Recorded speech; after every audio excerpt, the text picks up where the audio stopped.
Salam alaikum, bonjour. Bon, on rêvait d'être là le 17 à cette conférence pour pouvoir jouer cette finale. Donc voilà, c'est chose faite. Très heureux de pouvoir jouer une finale de Coupe d'Afrique à domicile. C'est le rêve de n'importe quel joueur, je pense, et entraîneur. Donc voilà, maintenant on a le dernier match, la dernière marche, qui va être sûrement la plus difficile, contre une des meilleures équipes, bien sûr, d'Afrique et aussi au monde. Super coach, super joueur, gros effectif, 3 finales sur 4. Ça parle de même, mais je pense que c'est bien pour le football africain que les deux meilleures équipes se rencontrent en finale. Maintenant, voilà, on va jouer chez nous. On a un objectif depuis 2 ans, depuis l'élimination en Côte d'Ivoire. Et on espère être à la hauteur demain pour, bien sûr, rentrer dans l'histoire et rendre heureux nos supporters. Voilà. Merci, coach. Yes, please. The microphone, please. Bonjour à tous. Voilà, on est tous très contents d'être arrivés en finale. On sait que c'est quelque chose d'important pour le pays, pour le peuple. Quand on est un joueur de 20 ans et qu'on voit les anciens de la sélection pleurer après une qualification en finale, on sait que c'est quelque chose d'important, que ce soit pour eux, pour le pays, qu'ils ont passé aussi des moments difficiles. Donc on est tous excités pour jouer cette finale et donner le meilleur de nous-mêmes devant le peuple. Finale rêvée, on ne peut pas rêver d'une meilleure vitrine pour une aussi belle Coupe d'Afrique des Nations que celle organisée par le Maroc. Au Sénégal, l'expérience de ce genre de rendez-vous, 3 finales lors des 4 dernières éditions, un parcours contrôlé jusqu'à présent. Au Maroc, l'apport du public et une prestation de plus convaincante depuis le début de cette Coupe d'Afrique des Nations. Quel sera le facteur le plus déterminant à ton avis? Merci. Le facteur, ça va être déjà pour nous, surtout, la gestion des émotions depuis le début. Voilà, l'équipe qui a la pression, naturellement, c'est le Maroc. C'est normal, on joue à domicile. Après, voilà, comment on va pouvoir gérer ce match en termes d'émotion, de ne pas se mettre la pression. On a vu que sur un match, surtout celui de la Tanzanie, voilà, sur un match à élimination directe, les 25 premières minutes, elles n'étaient pas suffisantes. On aurait pu payer cash. Mais derrière, on a vite corrigé le tir, que ce soit contre le Cameroun ou contre le Nigeria. Ça y est, je pense que les joueurs, ils ont compris qu'il fallait se relâcher. Donc demain, ma seule crainte, c'est ça. C'est de ne pas jouer relâché, de se mettre trop de pression sur cette finale, de commencer à penser négativement. Alors que voilà, c'est un match de foot, c'est une finale, il faut la jouer, il faut se faire plaisir. Et surtout, à la fin, il faut la gagner. C'est ce qui nous importe. Donc voilà, on sait qu'on va avoir une équipe en face qui est habituée, qui a beaucoup de confiance. Les Sénégalais sont passés par là, hein. C'était une équipe un peu comme le Maroc, hein, pour pouvoir une finale ou pour être régulier, c'était compliqué pour eux. Maintenant, on voit que quand ils rentrent dans ces compétitions, même quand on les voit un peu moins bien, un peu comme nous au premier tour, beaucoup de critiques, le Sénégal peut mieux faire, le Maroc peut mieux faire, mais à l'arrivée, les grosses équipes, elles sont là à la fin. Donc voilà, pas ce qui me fait peur, mais le Sénégal, ils seront là demain, public, pas public. Ils ont été au stade des Martyrs. Ils n'ont pas été inquiets, ils sont costauds. J'espère juste qu'ils n'auront pas un excès de confiance, et que nous non plus. Mais voilà, ça va être une belle finale. Ça joue sur les détails. Une finale, c'est du 50-50. Nous, on aura peut-être 51 avec le public. S'ils sont aussi bons qu'en demi et en quart, peut-être qu'on montera à 55. Mais en tout cas, ça ne sera ni facile pour eux, ni pour nous. Mais nous, on est confiants, eux aussi. Et j'espère que la meilleure équipe gagnera. Ma question à propos de l'état physique des joueurs de 3 jours. Le match du Nigeria, où on a fait la prolongation. Les pénالتي واش كتشوف ليطا فيزيك ممكن تاثر على لو ستيل دو جو ديالنا في الفينال ولا غنحافظوا على نفس لو ستيل دو جو وسؤال متعلق بواش هاد لو ماتش الريزولتا ديال الماتش غتكون ديتيرمينون ابروبو لو فيتور ديالك مع ليكيب ناسيونال او نو ميرسي. Pour le côté, on va dire athlétique, forcément, on a une demi-heure de plus dans les jambes, mais quand on veut gagner cette compétition, quand on veut aller au bout, et nous on a l'expérience aussi avec la Coupe du Monde, voilà, on sait qu'à un moment donné, le critère physique et psychologique, il est déterminant. Mais nous, on ne va pas se cacher derrière ça, on a un effectif. Et si un joueur doit être fatigué demain, je pense que ce n'est pas demain qu'il va lâcher. Donc voilà, sur le côté mental, on va être là. Tout le monde a envie de marquer l'histoire. Et s'il y a une gêne ou s'il y a quelqu'un qui n'est pas à 100%, il ne débutera pas le match. Et si au bout de certaines minutes, on voit qu'il y en a qui sont un peu moins bien, on a des joueurs sur le banc qui peuvent prendre le relais et garder cette intensité, en tout cas sur le style de jeu, sur l'envie qu'on a. On sera dans les mêmes critères que ce qu'on produit depuis 2 ans. Même si, voilà, c'est toujours plus facile quand tu joues le Cameroun ou le Nigeria que les gens apprécient ce qu'on fait. Mais pour moi, on a toujours joué de cette manière depuis 2 ans. On est sur une série de victoires consécutives de 19. Après, quand tu joues des équipes un peu moins faibles, on voit moins un peu cette intensité, parce qu'on a beaucoup plus de possession. Et donc, on voit moins ce pressing, moins ce repli, moins cette agressivité qu'on a. Demain, en tout cas, voilà, on va avoir un bel opposant. Et on sera obligé d'être à ce niveau-là, sinon on ne va pas exister. Donc voilà, on sait que sur ce côté-là, on ne peut pas relâcher. Et si on relâche, c'est qu'on n'aura pas été au niveau, c'est tout. Donc on ne va pas chercher d'excuses, ou bien physiques ou bien mentales. Demain, on sera présent et le Sénégal aussi. Les journalistes كاملين والمغاربه كاملين جامي شفنا لاكان وحنا دابا ثايقين فيكم كاملين عايشين بحال قطر جدودنا خوتنا في الزنقه بارتو كلشي متبعكم كلشي كيدعمكم بوغ دوما رجعتوا المغرب كامل اونيون كلشي ولات اونيتي في المغرب كامله بسببكم بغينا نعرفوا شنو الديسكور اللي يمكن يكون باش ماشي غنطلبوكم نتمناو منكم ان لاكوب تبقى هنا في المغرب حيت فريمون اكثر شعب واكثر بلاد الكره تستحق تاخذ شي لقب ديال لاكان وليد. Non, Inch'Allah, l'objectif de toute façon, c'est l'objectif de tout un pays, bien sûr, de tout un peuple. Après, ça reste que, ça va peut-être vous énerver, ça reste que du football. Nous, on va jouer à une finale de Coupe d'Afrique. On espère que ce ne sera pas la dernière dans l'histoire du Maroc. C'est comme ça que je vois les choses. C'est que le début. Si on pense que c'est juste une opportunité qui nous vient et qu'il ne faut pas la louper parce que sinon on ne va plus jamais la gagner, ce n'est pas mon modèle de pensée. Et je vous ai toujours dit que depuis que je suis arrivé ici, j'essaye de changer les mentalités. Pour moi, le Maroc, c'est un peu comme pour le Sénégal. Voilà. Aujourd'hui, ils sont sur 3 finales en 4 éditions. L'objectif du Maroc, ce n'est pas juste de jouer cette finale et de la gagner et d'être content pendant 50 ans et de dire on a gagné une CAN. C'est de revenir dans 2 ans, de revenir dans 4 ans. Et si on ne la gagne pas demain, c'est de la gagner la prochaine, mais d'être là. L'objectif des grands pays de football, c'est d'être régulier. Il y a toujours des cycles. Et moi, l'objectif, bien sûr, c'est de la gagner demain. C'est de faire plaisir à ce public parce qu'il le mérite. C'est d'arrêter cette série négative. Mais ça ne va pas s'arrêter demain. Que tu la gagnes ou pas. Quand on veut être un grand pays de football, c'est pas parce que tu vas la gagner demain qu'on sera content à faire la fête et qu'il faudra repartir au charbon dès le lendemain et repartir pour en regagner une deuxième et mettre une 3e étoile. C'est comme ça qu'il faut penser. Maintenant, mon discours, c'est le même depuis 2 ans avec mes joueurs. Si on a perdu contre l'Afrique du Sud, on ne s'arrête pas là, on repart, on retravaille et on revient. Et aujourd'hui, on est revenu de la meilleure des manières. Et demain, on va essayer de marquer l'histoire. Mais sans être négatif. Inch'Allah, on va gagner demain. Mais l'objectif après, c'est pas juste de dire on a gagné ou de perdre et de pleurer. Et qu'on pleure en étant heureux ou malheureux, on va repartir. Parce que les Marocains aujourd'hui sont comme ça. On repart à chaque fois. The last time I asked you a question, that was just before the semi-final against Nigeria, where you talked about what you've had to endure having to manage this team. My questions are, now you're in the final. When you got to the final, what was your first thought about getting there? And my second question is that in Sunday's final, there are 2 options. You're either going to lift the trophy or you are not.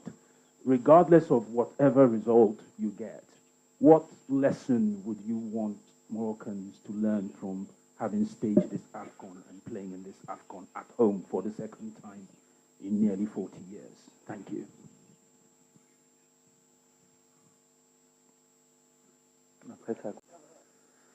For me, it's not about victory or defeat. I don't think about this. What I'm focused is with my team, with my squad, tomorrow to give your best, and you make proud your country. After win or lose, that is the football, that is the life. After it's more about the spirit. Now we have one country. You want this trophy. Tomorrow, I think, is more difficult to control your emotion about this. You need to control this about my squad to give him confidence. But I can't to begin to think about if I lose or if I win. I have one game to play in the pitch. And after the game, you can't ask me about the defeat of the victory. But I think we have everything to win, inshallah, this trophy. You have one opponent, one of the best of the Africa. I think it's good for the CAF, for the African football, for the future of the Africa, to make a good game, good spectacle. Inshallah, you have a lot of goals, only for Morocco also. But it's like this. It's my spirit now. كوتش اليوم يعني اثبتي انك رجل مناسب في المكان المناسب. كتاكد ان المغاربه وضعوا فيك الثقه ووضعوها في الرجل الصحيح. فشنو الرساله اللي تقدر تقول الجماهير المغربيه اللي ساندت المنتخب منذ البدايه وكانت واثقه ان الاسود يعني قادرين على انتزاع هذا اللقب وكما كنقولوا ناو اور نيفر، يعني ما كنظنش ان كاينه شي فرصه احسن من هذه ان المغرب ينتزع فيها لقب كاس افريقيا. شكرا. Alors déjà اول حاجه بغيت نقول شكرا هاد الجمهور بعدا اللي كيسدنا وهاد الشعب اللي الصراحه كيبغي الكره. Je pense qu'il y a un public qui est unique هو ديال المغرب كيفاش كيبغي الكره. سي با كو سي لي فامي انتيير اللي كيتبعوا هاد الفرقه والدراري عارفينها، كنعرفوا لا ريسبونسابيلتي اللي عندنا والدراري هما عارفينها وكتشوفوا ملي تكاليفينا لا فينال الدموع ديال شي لاعبين بحال اللي قال إلياس. Quand on voit un joueur comme Achraf avec tous les trophées les رباح Brahim, on voit bien sûr que la pression qu'on a, on voit qu'on a envie de rendre heureux ce peuple. Maintenant, je suis pas d'accord, c'est pas now or never. Don't like these words. Pour moi, il n'y a pas toujours de bons ou de mauvais moments. Le plus important, c'est justement, comme je disais, dans la gestion des émotions, c'est pas de se dire c'est maintenant ou jamais. Si on fait cette erreur-là, on ne gagnera pas demain. Il va y avoir demain, Inch'Allah, ce sera demain et ce sera aussi plus tard. C'est comme ça qu'on pense, c'est comme ça que je diffuse mon message aux joueurs et c'est comme ça qu'ils l'entendent. On est une équipe de winners depuis un certain temps, on a perdu des matchs, on a su se relever et demain c'est un match bien sûr qui va compter, on ne veut pas le louper et on veut le jouer pendant les 90 minutes, on ne veut pas le jouer ni avant ni après, c'est notre objectif. En tout cas merci au public, demain forcément je vais faire un appel, pareil qu'on est monté à 100 décibels, alors je ne sais pas ce que ça vaut les 100 décibels, mais si on peut faire un challenge à 200 demain, parce qu'on va en avoir besoin. Voilà, il faut que le Sénégal y sente que ce n'est pas le stade des martyrs. C'est tout. Et ce ne sera pas le stade des martyrs. Parce que la différence avec le stade des martyrs, c'est qu'il y a une piste d'athlétisme qui empêche un peu la pression, même si c'est très très dur. Hein, attention. Et la dernière fois que le Maroc est parti au stade des martyrs, il n'a pas perdu aussi. Par contre, voilà, nous au Maroc, pour venir gagner, c'est compliqué. C'est très très dur. On commence dès la première minute jusqu'à la dernière et ça pousse. Et le Nigeria, ils s'en sont rendus compte. Le Cameroun aussi. Je disais que Kofan avait dit qu'il avait joué à Dortmund. Non, non, c'est pas Dortmund. C'est pas le Bayern, c'est pas le Parc, c'est pas Marseille. Au Maroc, à Rabat, je peux te dire que ça pousse. Et demain, voilà, il faudra une équipe du Sénégal très très forte pour venir nous battre chez nous. Mais ils sont capables, hein, attention. Hein. Ils sont capables. Et peut-être ça va les motiver. Mais quand ils vont rentrer, ça va siffler. Donc 200 décibels demain, Inch'Allah. Vous parlez d'une statistique très intéressante. Sur les 6 dernières rencontres, tu n'as concédé que 5 tirs, dont 2 dans la surface de réparation, dont le pénalty contre le Mali. Comment tu expliques cette solidité défensive? Et toi, à titre personnel, comment tu gères les émotions à 24 heures d'un des matchs les plus importants de ta carrière? Merci. Bon, c'est vrai qu'on ne concède pas beaucoup de situations, parce qu'on est bien organisé, bien sûr, mais parce qu'il y a un état d'esprit. Voilà, tout le monde est concerné par la récupération du ballon. Tout le monde est concentré sur nos pertes de balles pour les transitions. On essaye de rien laisser à l'adversaire parce qu'on sait qu'on n'est pas non plus la meilleure équipe. On a des talents, c'est sûr, mais comme d'autres équipes, comme le Sénégal, comme l'Égypte, comme le Cameroun, comme la Côte d'Ivoire, maintenant en Afrique, tout le monde a des talents. Mais voilà, ce qu'on essaye d'insuffler depuis que je suis arrivé dans cette équipe, c'est que c'est une équipe qui doit gagner. C'est pas des talents. Et à partir du moment où des joueurs avec autant de talent comprennent qu'il faut courir ensemble, qu'il faut défendre ensemble, forcément, les équipes en face, elles ont moins de cartouches. Je pense que demain, on va tomber sur des joueurs offensifs qui sont très bons, des avaleurs d'espace. Sénégal, sur l'half space, ils sont énormes. Ils font que ça. Ils répètent. Ils ne sont pas à avoir d'efforts, des courses gratuites, ils les font. Voilà. Si on arrive à contrôler ça, je pense que ce sera la clé du match. Si on arrive à contrer ces demi-espaces, ces courses, parce que voilà, c'est une équipe qui fait vraiment de courses dans l'espace. En fait, peut-être qu'elle sera beaucoup plus dangereuse si elle nous laisse le ballon qu'en ayant le ballon. Alors après, est-ce qu'ils vont vouloir avoir le ballon ou pas? Je pense que l'orgueil du Sénégalais sera quand même d'essayer d'avoir le ballon parce que depuis un certain temps, ils essayent d'avoir la maîtrise. Ça va jouer dans ça. Nous, on est costauds, eux ils le savent, mais on a aussi, quand on voit la canne que fait Sadio, c'est extraordinaire. Jackson, il est en confiance. On a le petit Liman, même s'il tricote beaucoup, il aime percuter et jouer un peu individuel. Voilà. Si demain, il est un peu plus collectif, il va nous mettre un peu dans le dur. Voilà, c'est des joueurs, à tout moment, ils peuvent faire la différence. Nous, ça va être dans notre tête, ça va être l'équipe qui va être le plus concentrée, le plus rigoureux dans ça. Voilà. Non, mes émotions, moi, je les gère comme un entraîneur qui joue une finale. C'est pas ma première finale. Ce ne sera pas ma dernière, j'espère. Voilà. Moi, le plus important, c'est de donner de la confiance à mes joueurs, c'est ce que je leur dis. Le seul truc que je peux leur donner, c'est mon expérience de joueur. J'ai perdu une finale en 2004, comme je leur ai dit. Aujourd'hui, j'ai 50 ans et je suis sur le banc. Voilà, je leur ai dit, si vous voulez attendre d'avoir 50 ans et être sur le banc pour revivre une finale et passer par les diplômes que je suis passé, les expériences pour revivre une finale avec le Maroc, ben vous avez l'exemple, c'est votre coach. Donc, répétez pas la même erreur. Gagnez une CAN, comme ça, si après vous voulez faire coach, au moins vous l'aurez gagné. C'est la seule chose que je peux faire passer comme message. Coach, vous savez que les Marocains et les Sénégalais sont deux peuples très proches et que le public marocain autant du moins, a beaucoup soutenu le Sénégal durant cette CAN. Comment allez-vous mettre ce côté fraternel pour rester concentré et est-ce que vous n'avez pas peur que le résultat du match influe la relation entre ces deux peuples? Merci. Ouais, c'est une bonne question, mais on va rester fraternel jusqu'au coup de sifflet final. Enfin, là, on est fraternel jusqu'au début du match. Quand il va siffler l'arbitre, ça va être un match de football. Et quand il va siffler, il n'y a rien qui pourra empêcher ou rompre les liens qu'ont les Marocains avec les Sénégalais. On est frères, on était frères et on restera frères. C'est indélébile. Dans la victoire comme dans la défaite. Si Dieu ne nous accorde pas la victoire, on félicitera nos frères, on sera heureux pour eux, ils auront mis la 2e étoile. Et je suis persuadé que si c'est le contraire, les Sénégalais ils feront de même. Après, entre-temps, il y a un match de football où les deux veulent gagner.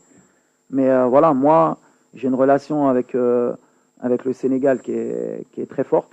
Je vivais à Corbeil-Essonnes. Mes voisins au 4e, je vivais au 3e. C'était la famille Tal. Voilà, je passe un salam à Hassan Tal et à Mariam Tal. On est fâchés jusqu'au coup de sifflet final. Ils veulent que leur pays gagne.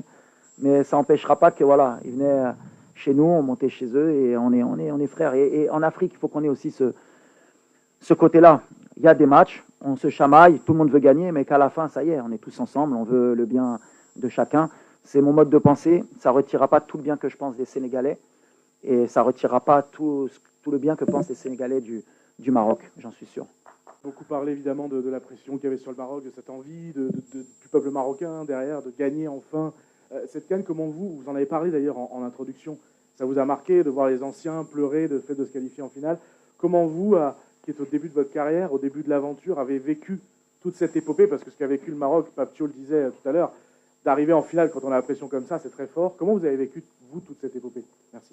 Moi, c'est simple. Je pense qu'elle a commencé il y a un peu moins de 2 ans quand j'ai eu la chance de pouvoir rejoindre le groupe. Je viens après une défaite en Coupe d'Afrique contre l'Afrique du Sud. Donc, c'était un moment un peu noir pour tous les Marocains. Et voilà, pendant 2 ans, avec notre sélectionneur, on a travaillé corps et âme sur le terrain et à l'entraînement pour pouvoir appliquer ces consignes et venir à la prochaine CAN le plus près possible. Et c'est chose faite. Aujourd'hui, on est à un match d'écrire l'histoire. Donc je pense qu'on est le plus concentré possible. Et comme je l'ai dit en introduction, quand tu bats le Nigeria et que tu vois des joueurs comme Ashraf, comme Brahim Diaz, comme Yacine Bounou pleurer parce qu'ils savent comment c'est dur une Coupe d'Afrique, tu te rends encore plus compte de l'exploit que tu es en train de faire et t'en veux plus. Donc tu sais que la dernière match, va falloir essayer et tout faire pour la franchir. Donc on est prêt, on est concentré. شكرا.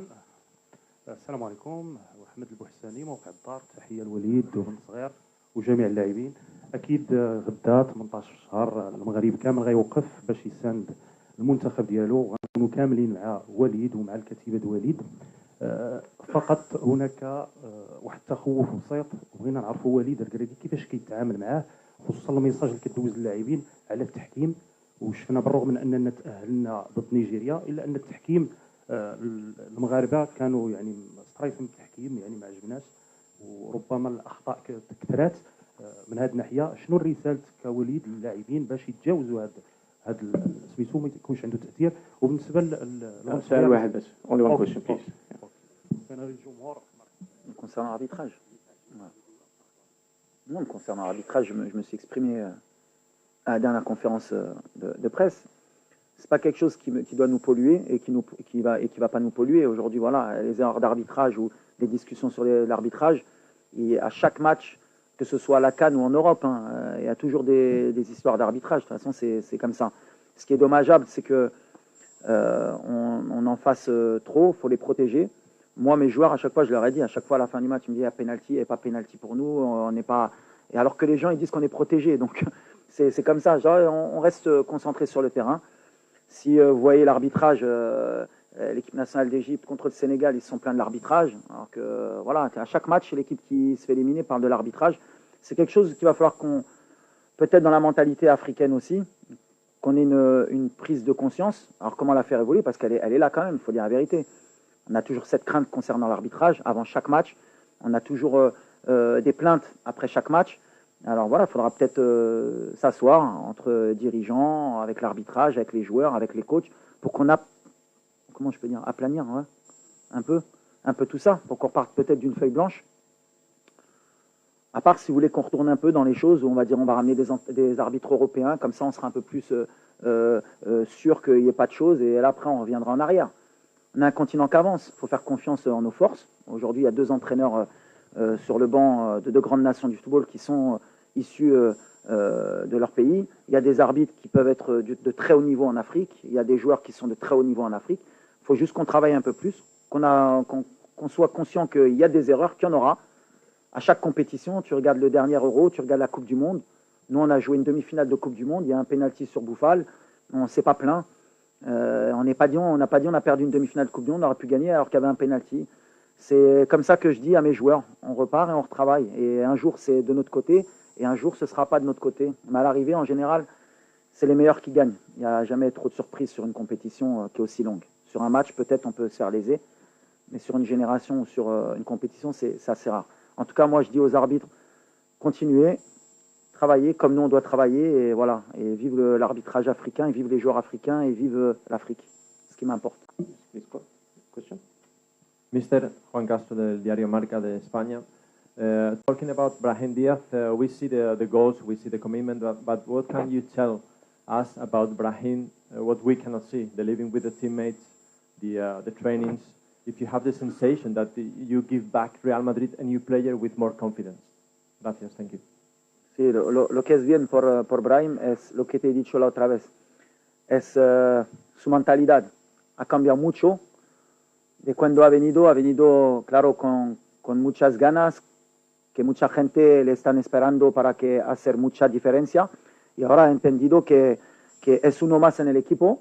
Claro que es un factor X para nosotros, que puede marcar en cada jugada. Pero lo más importante para nosotros es cómo corre por el equipo y cómo anima este estilo ofensivo que queremos. Y, por ejemplo, no ha marcado el último partido, pero está uno de los más felices a llorar para jugar por Marruecos.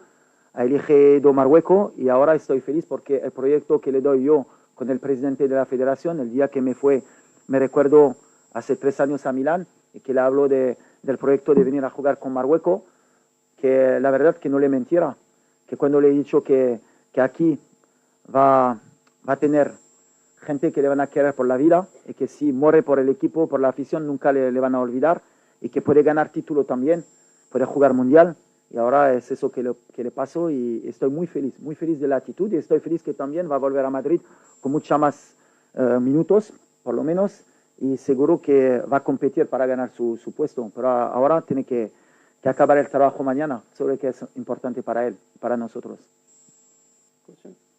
Bonjour coach, vous avez un des meilleurs pressings de la compétition, c'est pas moi qui le dis, ce sont les chiffres. On a vu Carlos Baleba complètement perdu contre dans le match contre le Cameroun. Le Nigeria complètement inoffensif, 0,05 expected goals en plus de 120 minutes. Demain ce sera le Sénégal avec des joueurs créatifs, Iliman Ndiaye, je pense à Sadio Mané et plein d'autres. Est-ce que vous pensez que la recette de votre pressing sera suffisante ou est-ce qu'il faudra adapter pour faire face au Sénégal? C'est une bonne question parce que c'est très énergivore. Mais bon, c'est une route qu'on a pris il y a 2 ans, après l'élimination contre l'Afrique du Sud. On savait qu'on allait jouer chez nous et qu'on ne pouvait pas être attentiste comme par exemple au Mondial. Après, en même temps, j'ai plus de matériel qu'au Mondial quand on voit l'effectif que j'ai, les joueurs que j'ai. Il fallait juste convaincre justement des joueurs comme Brahim qu'ils étaient capables de répéter les efforts, des joueurs comme Abdel Zalzouli. Bon, Ayoub Kabi ou El Nasseri, c'est des profils qui vont te donner et qui peuvent le faire naturellement. Et puis au milieu de terrain, des joueurs comme Sebari ou El Khanous, quand tu pars avec 2 numéros 10 au milieu, pareil, l'activité dans le pressing, il faut les convaincre. Je reprends toujours justement la phrase de Roland Courbis, qui est parti et à qui on pense aujourd'hui, et qui me disait, pour être un bon coach, il faut être convaincant. Et voilà, il faut les convaincre pour qu'ils soient capables de le faire. Aujourd'hui, ils savent qu'ils peuvent le faire. Alors, pour répondre à ta question face au Sénégal, je pense qu'on ne pourra pas le faire sur 90 minutes. D'ailleurs, on voit que contre le Cameroun, en deuxième mi-temps, on a un peu pêché. Contre le Nigeria aussi par moment. Mais on aura des temps forts, des temps faibles. En tout cas, sur nos temps forts, c'est sûr qu'on ira et qu'on sera dans l'obligation de le faire. Mais à un moment donné, comme tu l'as dit, des joueurs de qualité, sûrement qui vont éteindre de temps en temps notre pressing. Mais c'est là qu'au niveau résilience, il faudra qu'on soit fort pour y retourner et pas avoir peur. Eux, ils vont essayer de nous éteindre, de nous calmer. Mais il faudra être, comme j'ai dit, comme une grande équipe du Maroc, retourner pour leur montrer qu'on est capable d'y retourner. Et là, il faudra encore beaucoup d'énergie. Mais avec le public, c'est pour ça que je disais, souvent, même quand on est fatigué, ils nous permettent d'y retourner. Mais ça va être une clé du match. Mais je pense qu'eux aussi vont venir nous presser demain. انت بالنسبه لي لاعب في سن صغيره 20 سنه ربما نقدروا نقول بانك محظوظ وتستحق لانك لاعب كبير عشتي تجربه اللي استثنائيه مع الفريق الوطني وان شاء الله ديسي واحد 7 سنين ولا 8 سنين نشوفهم ان شاء الله كابيتان ديال ليكيب ناسيونال. فشنو الرسائل اللي ممكن توجهها للعابه اللي غادي يكونوا ان شاء الله في هذيك الوقت كتجربه كخلاصه لهذه التجربه اللي عشتها مع ليكيب ناسيونال؟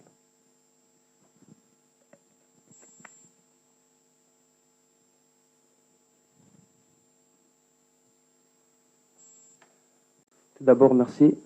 Et oui, on peut dire que je suis très chanceux de pouvoir faire partie de cette aventure qui est pour l'instant incroyable et que j'espère qu'il le restera. Qu'est-ce que je pourrais transmettre aux générations futures? Déjà, la difficulté d'une CAN. J'imaginais pas que c'était aussi difficile, sincèrement. Aussi bien que le football africain, j'en ai fait part aussi à Walid, à mon arrivée en sélection. On peut voir que le football africain se développe. Il y a de très très bons joueurs en Afrique, parfois même pas très connus. Et tu t'en rends compte durant les matchs. Donc oui, je pourrais leur apporter, on va dire, cette petite expérience que j'ai maintenant, durant mes 2 années en sélection, de la difficulté d'une CAN, la pression d'un peuple, les hauts et les bas, et qu'il faut savoir faire parfois le dos rond, assumer les critiques et aller vers l'avant, parce que c'est pas que nous, en tant que joueurs, qu'on le fait, c'est aussi pour le peuple marocain. Quand on peut voir la joie qu'on leur transmet, que ce soit dans les rues, qui font la fête jusqu'à pas d'heure, parce qu'ils nous aiment et ils nous supportent, ça nous donne envie de leur donner encore plus. Alors, c'est bien parce qu'en plus, on a commencé avec Romain, on a joué avec Yamik et on finit avec Adam. Donc, c'est alors, Romain, pendant 1 an et quelques, il n'était pas venu à cause de blessures ou des choix aussi de ma part. Jawed, il avait été installé à un moment donné. On a eu Harkes. Alors, dès ma prise de fonction, je m'en rappelle, j'avais intégré le petit Shadi Riyad, qui était un futur talent. Et malheureusement, il s'est blessé 2 fois. Et c'est vrai que dans ma projection de cette CAN à domicile, c'était plus Shadi qu'on avait en perspective. Malheureusement, il s'est blessé. Et entre-temps, j'ai essayé beaucoup de charnières centrales. Ma crainte, honnêtement, la vérité, c'était pas qui allait jouer. C'était plus Aguerd, il ne faut pas qu'il se blesse.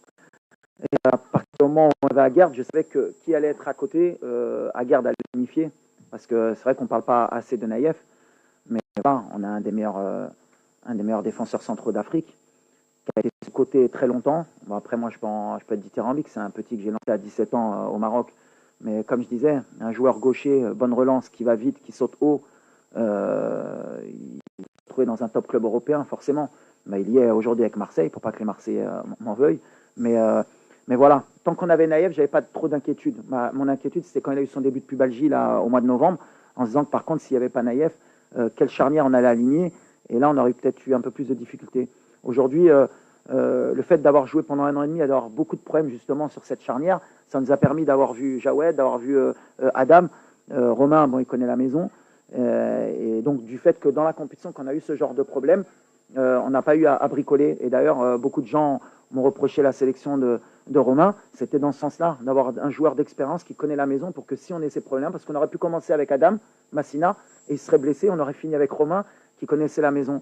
Après, ça, c'est les réflexions d'entraîneurs que certains ne peuvent pas aussi voir. Mais en tout cas, on a souvent été solide de toute façon depuis ma prise de fonction. Si on voit le nombre de clean sheets, si on voit la Coupe du Monde, en général, pour nous mettre des buts, c'est quand même compliqué. On a cet état d'esprit, on l'a inculqué parce que c'était un peu ce qui nous manquait au Maroc quand j'étais joueur, bien sûr, même quand j'y étais plus. D'ailleurs, on peut voir d'anciens joueurs qui se plaignent un peu de notre style de jeu.